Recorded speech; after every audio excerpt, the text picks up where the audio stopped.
Welcome to the Well Woman Show, where we interview women executives, leaders, and entrepreneurs. And you're listening to the Well Woman Show, where motivated women achieve fulfillment and well-being. You're listening to the Well Woman Show. Take time for myself by coming to things like Well Woman Drinks. To be accepting of myself no matter what. Step away from judgment as much as possible. You're listening to the Well Woman Show. You're going to be in for a good ride. I don't regret anything. Everything I've ever done, I've learned from it, one way or another, good or bad. Being a little bit selfish for yourself, put your own oxygen mask on first and then give what's left. I'm a woman. I would prefer to tell my own story. My story, though it's very personal, is universal. You're listening to the Well Woman Show. And now your host, Giovanna Rossi. Hi, Giovanna Rossi here, and welcome to another episode of The Well Woman Show, where I interview women leaders, executives, and entrepreneurs about their lives and their road to becoming and being who they are today. Do you ever find yourself overwhelmed with your responsibilities, and it seems like you'll never get it all done? Well, you're not alone. We all need to remember to use our superpowers, the ones we already have but don't use all the time, and take advice and wisdom from one another. Towards the end of the show, in a segment called Superpowers for Success, I ask my guest about her superpowers, and the answers will give you the strength, perspective, and power to keep on being the well woman you are. I'm so happy you're here, so thanks for tuning in. Before we get started, I want you to get out your calendar and mark October 26th for the Well Woman Superpower Retreat at beautiful Los Poblanos, featured in Vogue and the New York Times, in Albuquerque, New Mexico. Plan to take a personal day, a professional development day, or even a little vacation if you need to travel in. This is not to be missed. You can find more information at wellwomanlife.com/events. Today's topic is energy and empowerment through self-expression, and hopefully by the end of the show, you'll be inspired to use self-expression as a tool. Reach out to family and community for support and energy. And remember that energy begets energy. The more you put out, the more you'll receive. My guest today is Eva Encinias, founder of the National Flamenco Institute in Albuquerque, New Mexico, and flamenco dance instructor at the University of New Mexico. Eva's family emigrated to the United States after the Spanish Civil War in the 1930s, bringing flamenco with them. She learned to dance within her own family and in her mother's dance academy, which is still one of the most reputable dance academies in the United States today. Eva began teaching at the university in 1976 and founded the Institute in 1992. Today I speak with Eva about her journey to being a world-renowned flamenco instructor, who she turns to and what she does to remain dedicated and driven to her craft, and how self-expression can be a tool for personal growth and confidence. The free giveaway today is the 4 steps to leading a well woman life. I love this handout because it gives you 4 easy steps to immediately start living a more full and joyful life. Now to my interview with Eva Encinias. And welcome to the program. Thank you very much. It's so good to be here with you. I said a little bit in the introduction about you, a lot about you, and also about how I know you. And so it's just a real pleasure to have you on the show. Tell me, Eva, what are you working on right now, and how does it specifically impact women and maybe women's well-being? Well, our most recent project that we are working on is our tablao, which is a partnership with the owner of the Hotel Albuquerque. It's a flamenco club, basically.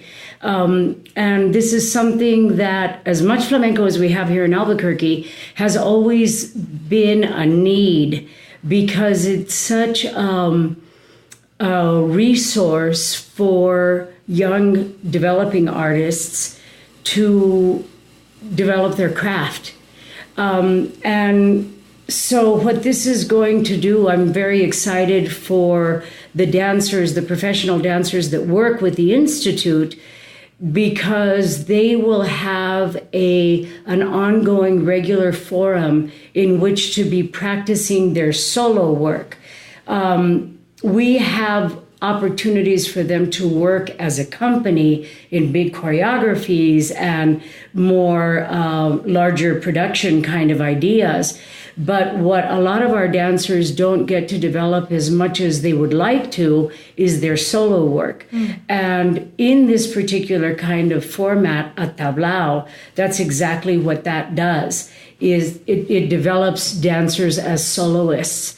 And so I'm very excited for these young women who have dedicated their lives to the study and research and development of this art form, to finally have a format and a place where they can go, where they will be performing very regularly and developing themselves as an individual artist, not just as part of a bigger idea, a bigger company.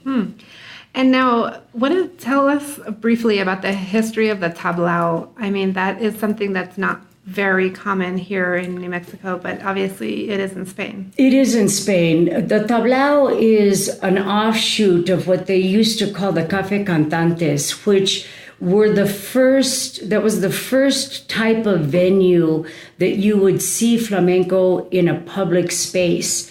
Before that time, flamenco was very private. It was done within the family home or very private venues where you had to be invited to be able to hear it or see it. And so the tablao, which before that was the café cantante, was the first opportunity for people to go. They were basically bars, tavernas, where you could go and eat and drink, and there would be flamenco performers.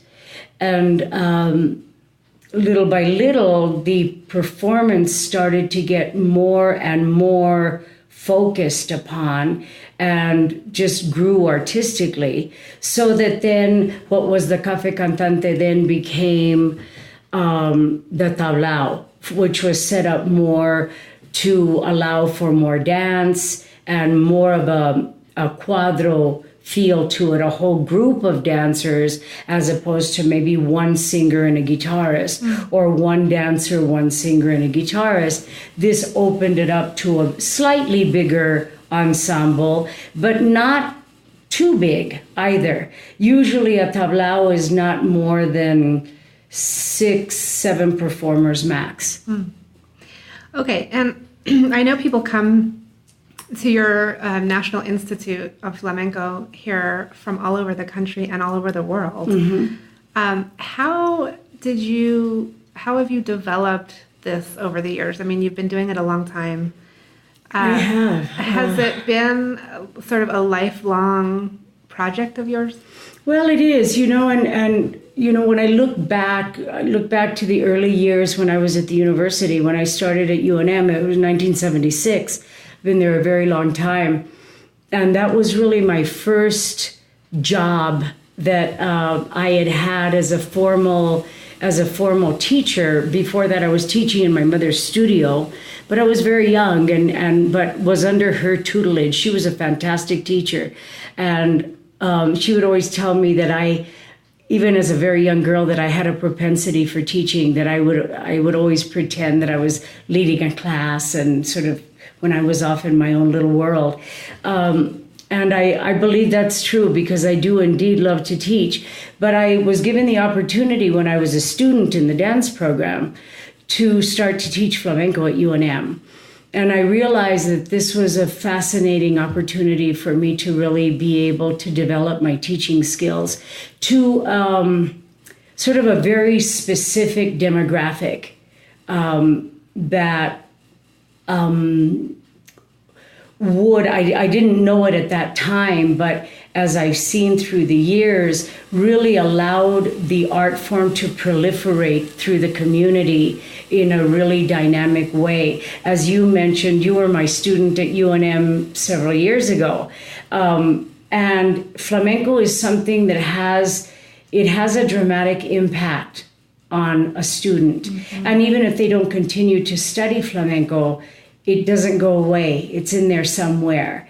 And they'll come to revisit it in some capacity. So I really feel that my years at the university has afforded me an access and an opportunity to proliferate the art form in a way that few people have.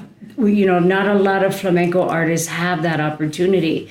So I have tried to steward that opportunity responsibly, because I believe that flamenco is a very powerful form of expression. And for women, I think it's a really fantastic way for them to find their voice through movement. And it did that for me, for sure, and continues to do that. And I see a lot of young people, we have a charter school now, and we have our school here, our private school, our conservatory, as well as the university. And I see how flamenco empowers young women. And it's really beautiful to see that happen. A lot of parents will bring their children to study in our children's classes here because their child seems to be very shy and withdrawn and not able to kind of break through into a more outgoing personality. And I've been told that flamenco has really helped them in that capacity. So I think it's a really wonderful tool that I can use to help young people find their self-expression. And it's just beautiful. I've done it all my life, and the excitement has never waned in watching the art form and teaching the art form and creating opportunities for people to experience it. Yeah, well, I'll definitely echo that. I mean, the energy that you have when you're teaching and when you're performing is amazing. Thank you. And my daughter was in your baby class, and definitely, I saw her do things I had never seen her do. So that I can see what you're saying. I wanted to ask you, though, in terms of this idea that people find their voice through flamenco, and once they're touched by flamenco, they never forget it, even if they don't continue to dance or something. Why do you think that is? Why is there such a deep connection with flamenco music and dance? I think that one of the things that it's always interesting to me, because when I produce a lot of concerts, so when the concert is on stage, I'll be in the audience watching people watch the concert. And it's always interesting to me because I see people of lots of different kinds of backgrounds, from the construction worker to the dentist to the, whoever, the educator to the philosopher. Everybody is spellbound by it. And they may not understand the language in which it's being sung, or may not know anything about what is going on the stage, which is a fascinating process, is sort of this nonverbal communication between the artists, which is fascinating, but that's another conversation. But I think because flamenco has a very overt, expressive performance, it's not the intent or the desire of the artist to make it look easy. We want to share the angst. It comes from a very politically charged, repressed people. And so they were telling stories of their repression and their difficult lives. And so very similar to the blues, for instance, or some forms of the African-American chants and rituals, ritualistic songs and work songs, it was about that. And so that sort of very dramatically overt performance, I think people can tie into. I think that they can feel. They connect to it emotionally. They can connect to it. They don't have to understand the language. They don't have to understand the culture. They know that someone is honestly expressing their emotion. And that's exciting for them. And a lot of women, when they're dancing and singing, are very assertive. I mean, it's very emotional, and they're really asserting themselves and what they're saying. What is that about? Because I think way back in the day, women didn't always assert themselves in the home or in the community. Yet when they get up, dancing and playing music and singing, it's like they're, they come out of themselves. Why is that? Well, and I think that has to do with the culture or cultures that have come together to create the art of flamenco, which is not strictly a Spanish form of music and dance. It really is the blending of many cultures, of the gypsy cultures that came across Europe from India, and mixing with the forms of music and dance that were already in Spain. And it took hundreds of years for flamenco to evolve into the expression of southern Spain, basically. But yes, indeed, the woman's role in flamenco is very, very aggressive and strong. And then you can see the man's role, who can also maybe have more of a level of expression that you might not see in other forms. Again, that very overt focus and intention in there, and the use of hands, and sort of a softness that comes about in the men, although they're very strong and masculine. And women are very feminine, but yet powerful. And those lines of delineation between the male and female role, those sort of traditional lines of delineation, which you see in many art forms, isn't there in flamenco. There's much more of a balance between the two. And I think that that's also a very healthy thing for young people, to young women and men, to be able to experience that sort of balance in the sexes in regard to their form of expression. Okay, we can hear a little bit of the dancing in the background here, and the I don't doubt it. The castanets. The castanets and the I don't want to say stomping, but it's the taconeo, the footwork. Tacon, yeah.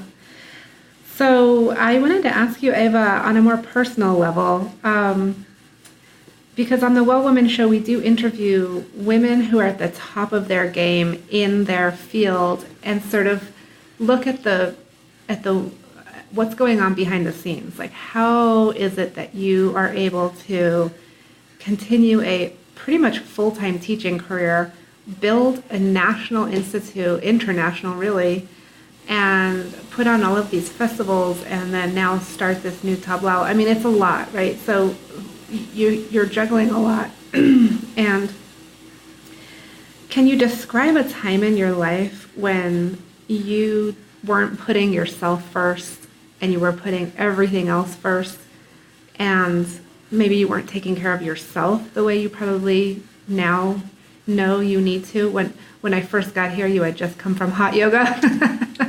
So you're clearly you're doing things to take care of yourself, but can you describe a time in your life when you maybe weren't doing that? Absolutely. I mean, I've been doing this for a very long time, from the time that I was teaching in my mother's studio to present day. A lot has happened in developing our flamenco efforts here in Albuquerque, starting from the university program into the festival. The festival came out of that, and then later the institute was created, and we've started all these various programs. I have been very, very fortunate to work with my children. Both of them are beautiful flamenco dancers, and they have really stepped up and are right alongside me in making all of these projects happen. There is no way that I solely could have done this. And so between my children, and now my grandchildren are starting to come into the process, we have a fantastic staff of people that work very, very hard to make all of these initiatives work. And it's a lot of work. And it's a nonprofit. People have to be very multifaceted and be willing to go the extra mile to make it work. And everybody is doing that. Have there been times in my life when these things were completely out of balance? For sure. But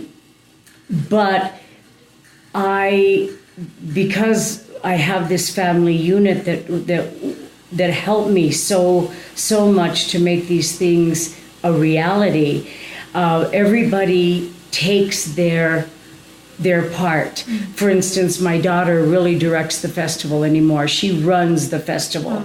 My son runs the charter school. He's really all about that. Now, I am certainly work as an advisor. They ask me, we're very much involved in creating the curriculum and knowing how we're going to program the festival and just a lot of discussion and meetings. But they're really careful to make sure that the work is distributed. And we have to make sure that happens, because there are those times when you don't take care of yourself and you start to feel it. And then I go to hot yoga. Great, yeah. Well, what about when you were raising the kids? Because they weren't always able to help with all of this. And you were, a mom and developing your career. Absolutely. How did you balance all of that? Well, they came with me. I mean, that was a time when I was very young when I had my children, and I wanted to be dancing. I was a dancer, and I wanted to develop myself as a dancer, and I was in class a lot, and I was in rehearsals a lot, and they, I would schlep them along with me, and they would be, they'd have their little play area and their toys, and I'd be right there in the studio doing my ballet bar or flamenco class or whatever it is that I was needing to do. And they were really, they grew up in the studio, and they grew up in the theater. And that's not necessarily a bad thing. Not everybody has that opportunity and that flexibility in their work. But as a parent, as an undergraduate student, the faculty was really supportive of, and they were very well behaved, and the faculty was very supportive about me having my children there if they weren't going to be distracting to the class. But there were some compromise. There were things that they were there with me instead of being out on the playground, and so that would wear on me sometimes. I wanted them to have more of, I guess, what I thought was a normal childhood, but then when they had that option, really they wanted to be more in my world. So that worked out well for me. It wasn't until later when they got into middle school and high school that they started to separate themselves a little bit more and go into that other world. And then I think being away from flamenco for a while made them realize that they really wanted to be in it. And so they ended up coming back. I'm not sure that I answered your question. No, that's good. I just wanted to follow up with a question about, in order to do everything that you've done and remain so focused, what has guided you? You mentioned your mom earlier, and she was clearly a big influence. What do you think your guiding, sort of principles are in terms of your family and your business and your life? Well, I'm very spiritually driven. I have a very deep belief in God, and that's my anchor.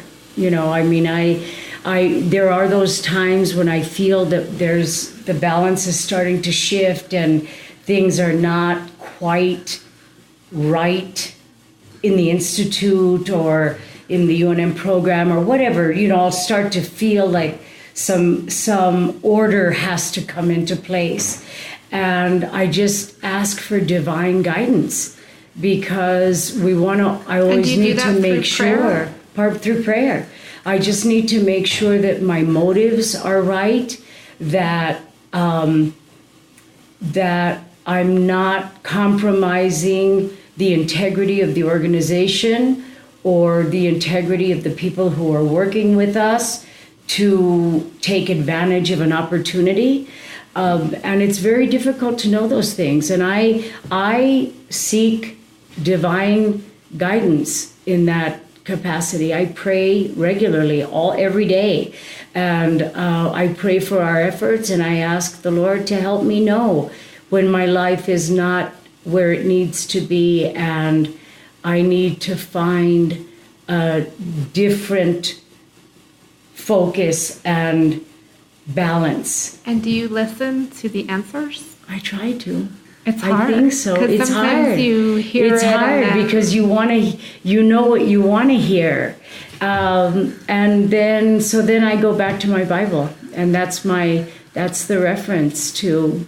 For me, I am a devout believer in Christ, and that's where I find my power, and that's where I find my solace and sort of that backup that directs me, and that compass that directs my efforts to know, should I open that door or should I not open that door? And if I do, then what? Yeah. Okay, and Eva, we're going into the segment that's called Superpowers for Success. And this is a chance for my guests to share their tips and insights with listeners who are really out there, doing their best in their own field and making improvements in their lives, and maybe starting a new business, or juggling their own family and work issues.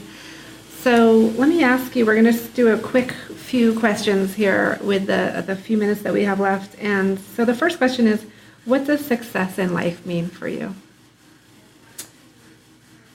I measure success by the abilities and the focus of my students. I feel that if my students are finding a holistic experience that is engaging them and enhancing their lives, then I'm doing my job well. So I read it from my students. Okay, and when did you know in your mind and your heart, in that quiet place, when did you know that you were really good at what you do? That's an interesting question. I think it was after I had studied. I was probably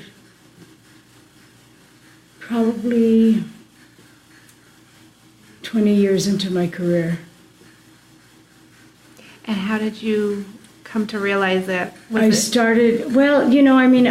would say I was, you got to consider that I started, I'm talking, I was probably 20 years into my career, I shouldn't say 20 years into my career, but 20 years into my study of the art form.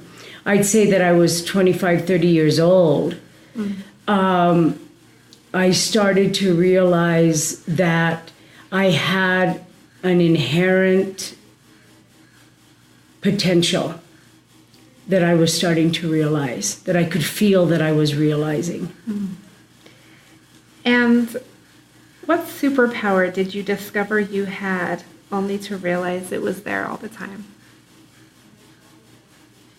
Energy. And my mother, I always thank her because she taught me the power of energy, and how you could manifest, and just, energy begets energy, that kind of thing, that the more energy you put out, the more energy you get. And I saw her practice that every day. And it's stayed with me. And is love energy? Or for sure. Love manufactures that energy. Because I feel like you put out so much love. I put out so much love so you get it back. Well, and I love what I do. I love the art form, and I love sharing it with people, because it's just, you feel when they're receiving it, that deep respect, even in small children, that they know that they're entering into a ritual that is very important, and they don't know why, but they know that there's something there that's very important. And so it's fun. That journey, walking with them through that journey is just fantastic. And last question, what advice would you give your 25 or 30-year-old self? Be patient. Yeah, I've always been someone who wants change to happen now, and now I'm 63 years old and know better. I know better, but there's still a side of me that wants it to happen so fast. But I've learned to embrace the journey.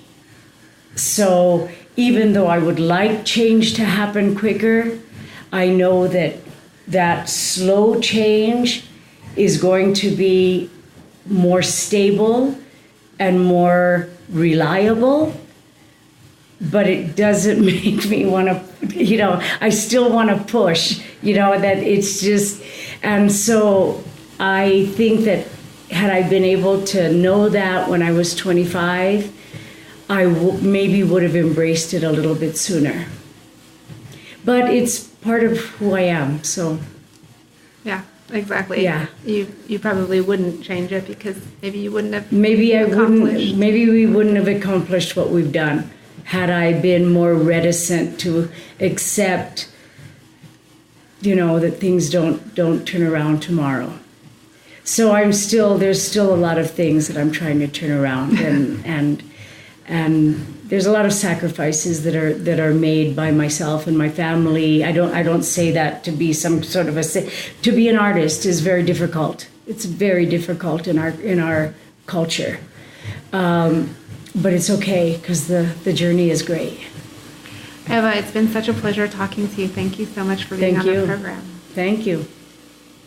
That's it for our show today. I've been speaking with Eva Encinias, founder of the National Flamenco Institute and flamenco dance instructor at the University of New Mexico. I spoke with Eva about her personal journey to success in dance, finding strength and sustained dedication to her craft, and using self-expression as a means to confidence and success. You can get the free giveaway today, which outlines 4 steps to leading a well woman life at wellwomanlife.com/028show. Our monthly live event, Well Woman Drinks, brings together women to share our successes and challenges as leaders, moms, aunts, sisters, and all the other roles we carry. If you'd like to attend a Well Woman Drinks near you, or if there isn't one in your city yet and you'd like to start one, email me at info@wellwomanlife.com. If you enjoyed the show, please take a moment and subscribe in iTunes. And while you're there, leave a review. This helps raise visibility for the show, which is super helpful when it comes to producing the show every week for you. You can also continue the conversation in the Well Woman Life community group at facebook.com/groups/Well Woman Life community. For feedback, comments, or just to let me know you were listening today, find me on Facebook, Twitter, and Instagram at Well Woman Life. I'm Giovanna Rossi for The Well Woman Show. Until next time, have a super powerful week.